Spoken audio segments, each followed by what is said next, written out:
face à la puissance de la Chine et de la Russie, les États-Unis d'Amérique veulent coûte que coûte se doter d'un type d'armes et d'avoir un nombre record, ce qui veut dire d'en avoir beaucoup. Oui, les États-Unis sont décidés. Alors, avant d'aller dans les profondeurs de la chose, aujourd'hui, à travers, n'est-ce pas, ce programme que les États-Unis d'Amérique sont en train de mettre en place et qu'on appelle la Force Design 2030, qui est de nature à permettre à l'Amérique de se procurer de cet armement qui tient tant à cœur aux États-Unis d'Amérique, il faut comprendre, chères dames, chers messieurs, que les États-Unis sont en train de reconnaître l'influence militaire de la Chine et de la Russie sur le monde entier, même sur les États-Unis d'Amérique. Parce que ces informations sont données par des médias américains, des médias occidentaux. Et évidemment, l'information, elle est réelle, parce qu'il faut dire que depuis, il y a de cela 5 mois, au Congrès américain, des généraux de l'armée américaine sont passés pour défendre des budgets qui permettraient de doter l'armée américaine d'équipements militaires permettant à l'armée militaire, du moins à l'armée américaine, j'allais dire, de pouvoir se comparer, se mesurer à la silhouette de ces deux grandes armées que sont l'armée chinoise et l'armée russe. Oui, parce que l'armée chinoise et l'armée russe disposent de types d'armement dont les États-Unis n'en ont pas. C'est d'abord le cas des satellites. Les satellites militaires dont disposent la Chine et la Russie, l'Amérique n'en a pas. Ou du moins, si l'Amérique en a, les performances sont très limitées. Mais cette fois-ci, vers quel type d'armement l'Amérique est en train de courir? L'Amérique est en train de courir vers les drones. Des drones sans pilote. Oui, mais de type marin. Alors, mesdames, mesdemoiselles et messieurs, accroître à la fois la portée et la flexibilité des unités marines. La portée et la flexibilité des unités marines en cas de conflit potentiel avec un nombre record de drones. Tel est l'objectif des USA. Les États-Unis d'Amérique peuvent faire face à diverses menaces. Voici le sentiment que disposent les États-Unis d'Amérique. Il leur faut avoir des drones, et beaucoup de drones. Des drones qui peuvent être tirés pour aller à des distances très reculées. Et des drones qui sont flexibles pour permettre à l'Amérique de se sentir dans sa peau, de pouvoir attendre au cas où la Russie et la Chine tenteraient de faire quelque chose. Et donc, ce processus, nous allons l'aborder en 4 points. La volonté de l'Amérique, nous allons l'aborder tout de suite en 4 points. Mais bien avant de continuer, mesdames, mesdemoiselles et messieurs, merci de laisser beaucoup de cœur et cliquez sur le bouton partager. Alors, et donc, lorsqu'on ouvre une petite parenthèse, on se rend compte que l'Amérique ne fait que parler. À travers ce programme, l'Amérique démontre déjà la puissance de la Russie et de la Chine. Parce que c'est aux deux grands États que l'Amérique est en train de se référer pour se doter de ces équipements dont disposent ces deux États et que l'Amérique n'en a pas. Comme on le disait à l'entame, le conflit russo-ukrainien a permis à l'Amérique de jauger son niveau avec celui de la Russie. Les types d'armements utilisés par la Russie en Ukraine ont permis à l'Amérique de comprendre elle a en face d'elle quel type de rival, si on peut le dire ainsi, parce que vous n'êtes pas sans le savoir, il y a une rivalité qui ne dit pas son nom, bon, une concurrence entre les États-Unis d'Amérique, la Chine et la Russie, parce que chacune de ces puissances veut influencer le monde, veut contrôler le monde dans le cadre de l'influence. D'accord? Et dans ce cadre-là, tous les coups sont bons. On a vu l'Amérique tenter de renouer ses relations avec la Chine. Ça a été impossible. Quand Joe Biden a fait envoyer le chef de la diplomatie américaine, Anthony Blinken, en Chine tout récemment, ça a été un fiasco. Alors donc, ça c'était une petite parenthèse.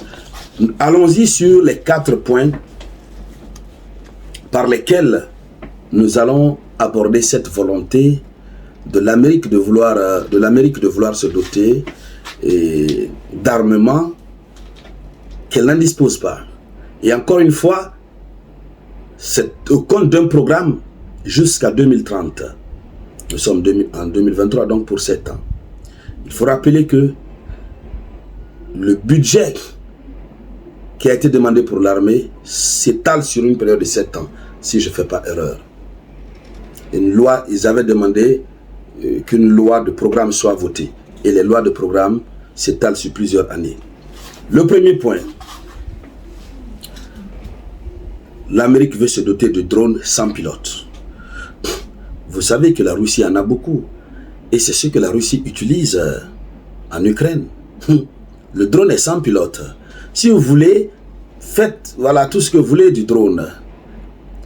Mais le drone est sans pilote. Le drone part, il fait son travail. Et puis le drone se retourne.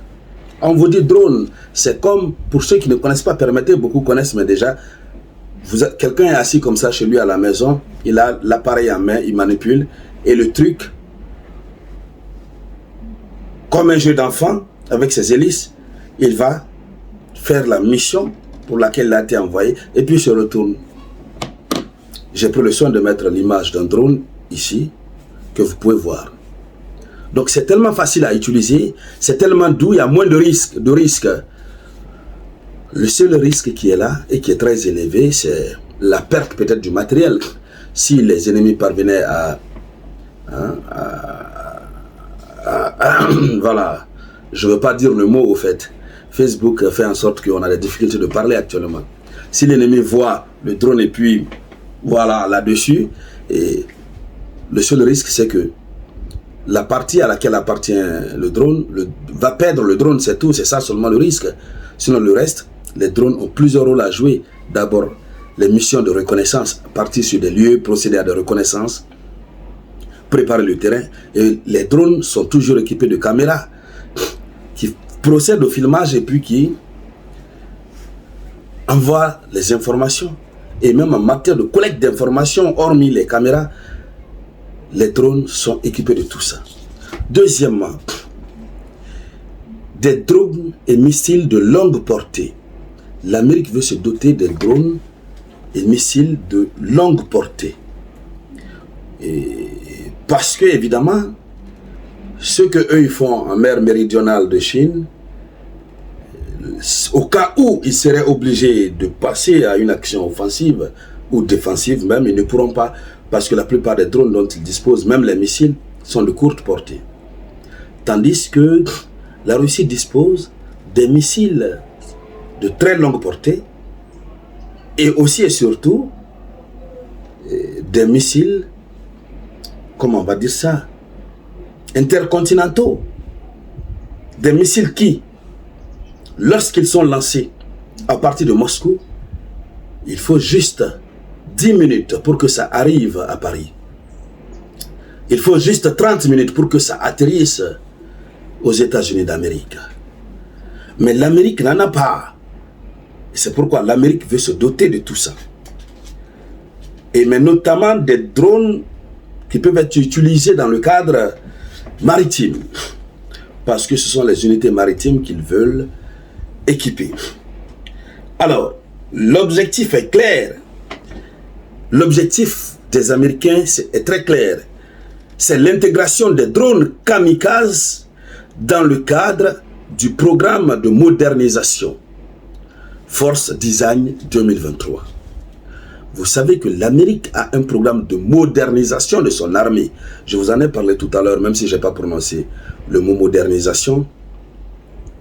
Lorsque je vous disais que des généraux de l'armée américaine sont passés au Congrès américain pour demander un budget sur plusieurs années. C'est un montant faramineux, un montant colossal qui a été demandé par l'armée américaine pour permettre à l'armée de se doter d'équipements modernes. Parce que la Russie et la Chine utilisent des équipements liés aux nouvelles technologies de l'information et de la communication. En tout cas, les nouvelles armes qui sont utilisées par ces deux grands États auxquels les États-Unis d'Amérique font face sont des armes de la dernière génération. Alors, l'Amérique a mis en place ce programme. Donc, d'ici 2030, il faut que l'Amérique se dote de drones kamikazes.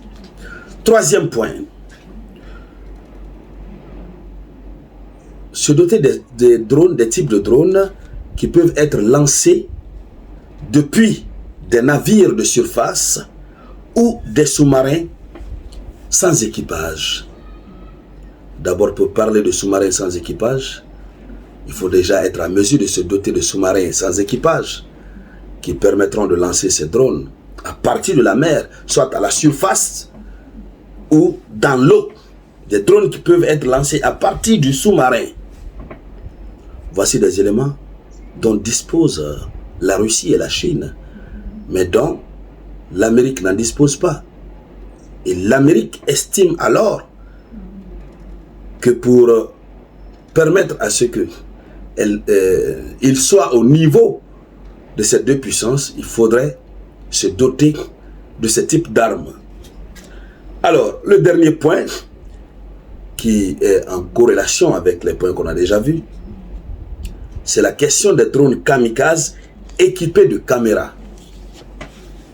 Les drones kamikazes équipés de caméras, comme on le disait tantôt, qui vont permettre aux États-Unis d'Amérique, lorsqu'il y a des missions en cours, de pouvoir procéder à leur action.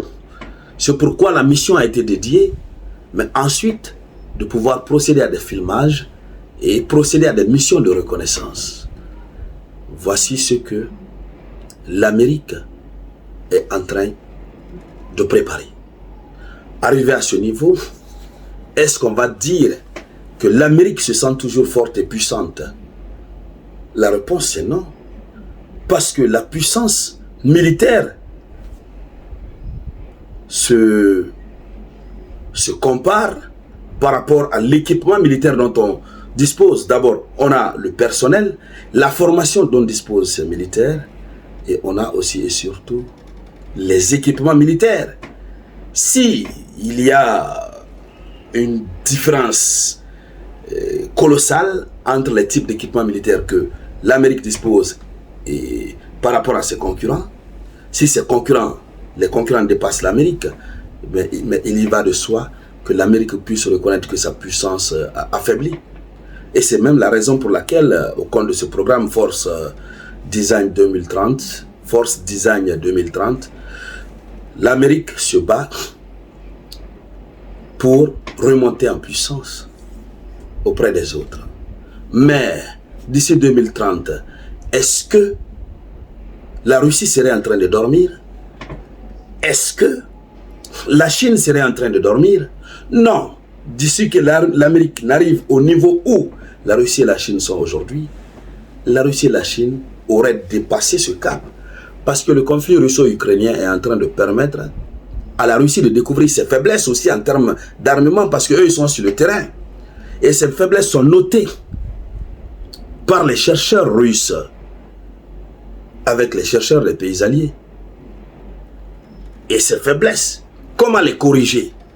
Ces faiblesses sont étudiées minutieusement pour pouvoir produire des types d'armes en fonction des besoins du terrain. Alors, chères dames, chers messieurs, arrivé à ce niveau, il ne me reste qu'à vous dire merci à toutes et à tous d'avoir suivi cette vidéoconférence. Je vous reviens tout à l'heure avec de nouvelles actualités. C'était la voix de l'unique samouraï.